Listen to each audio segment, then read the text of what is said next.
Today, we're jumping into a really provocative idea from Friedrich Nietzsche. He argued that humanity is, at its core, divided into two fundamental types of people, what he called the noble soul and the common soul. So let's get right into what he meant by that. But first, let me ask you a question. Think about your own life, the big projects you take on. What's your why? Are you driven by the practical benefit, the profit at the end? Or is it more of a burning internal passion that just has to get out? Your answer really gets to the very heart of what Nietzsche was talking about. So this whole idea comes from his book, The Gay Science, specifically a section called Noble and Common.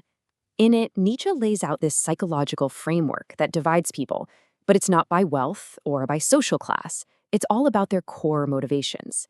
He saw this fundamental split between two very distinct natures. And really, this is the core of it all.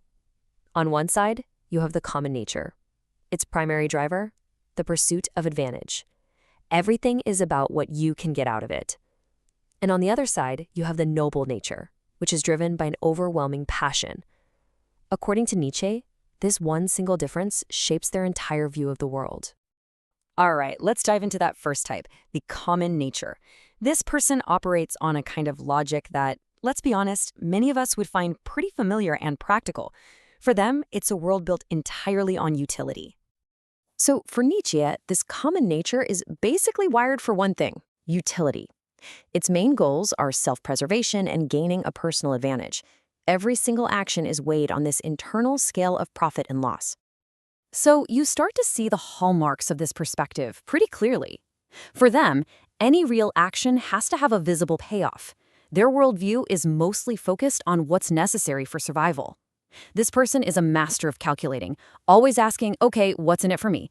And because of that, they're deeply, deeply suspicious of anyone who acts selflessly. They're pretty happy just sticking with what society says is reasonable and accepted. And this really gets to the heart of their skepticism. From the common point of view, a truly selfless act just doesn't compute. It has to be one of two things. Either it's a mistake in calculation, a moment of foolishness, or it's a lie. It's got to be hiding some secret, selfish motive. Okay, so now let's flip the coin completely. The noble soul. This type isn't driven by external rewards at all. It's fueled by a powerful internal fire. Nietzsche describes the noble nature as a state of being completely consumed by some kind of internal, singular passion. And this passion, it operates completely outside the normal rules of gain and loss. It doesn't need a practical reason to exist. It just is. And this is a really crucial point to get. Nietzsche's nobility has absolutely nothing to do with being morally good or kind. It's about a life force that's so intense, a passion so overwhelming, that it can actually make a person act against their own self-interest. It can even override the basic instinct for survival itself. So you've got these two types, right? The calculating, practical person and the passionate, seemingly irrational one. Now, our society generally celebrates the first type, but this is where Nietzsche gets really provocative, because he's about to challenge our most basic assumptions about who is truly higher. I mean, think about it. Put yourself in the shoes of that logical, utilitarian, common soul for a second. How does all this noble passion look to you? Well, to them, the conclusion is pretty obvious.